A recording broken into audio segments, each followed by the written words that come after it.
আমার কাঁধে আছে ব্যাগ, আর এত রাতে আমি কাঁধে ব্যাগ নিয়ে কি করছি? So hey everyone, it's me. তোমরা তো সবাই আমাকে চেনো। তো এত রাতে আমি যাচ্ছি মামা বাড়ি আমার মাকে ওখানে পৌঁছানোর জন্য। আর হ্যাঁ, আমি কিন্তু একা যাচ্ছি না, আমার সাথে পিটু সোনাও কিন্তু যাচ্ছে। আর ও দেখো জানলাটার দিকে কীরকম চেয়ে আছে।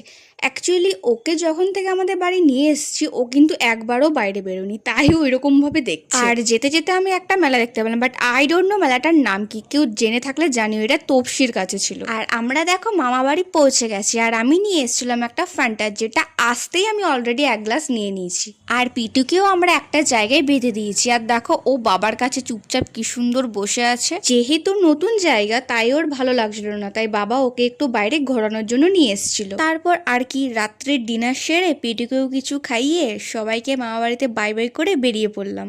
Bye bye bye bye bye bye. হ্যাঁ ঠিক আছে। বেরিয়ে তো পড়লাম, কিন্তু আমার আর পিটুর দুজনেরই মনটা খুবই খারাপ লাগছিল। আসলে আমরা হয়ে গেছি কি মা ল্যাউটে, মাকে ছাড়া একদমই থাকতে ভালো লাগে না। তার জন্য মা তো এখন ওখানে আছে আর কদিন একটু থাকবে, তাই আমার আর পিটুর মনটা খুবই খারাপ লাগছে। আর তোমরা ওকে দেখে বুঝতেই পারছো আমার থেকে ওর মনটা বেশি খারাপ লাগছে।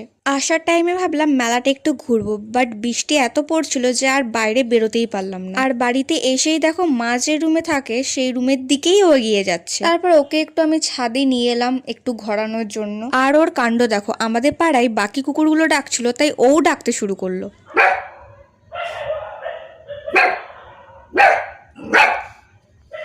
এই নিচে যাবি না।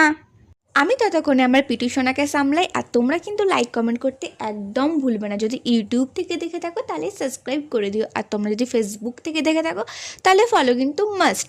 সো দেখা হচ্ছে নেক্সট কোনো একটা ভিডিওতে। ততক্ষণের জন্য bye bye, tata and good night.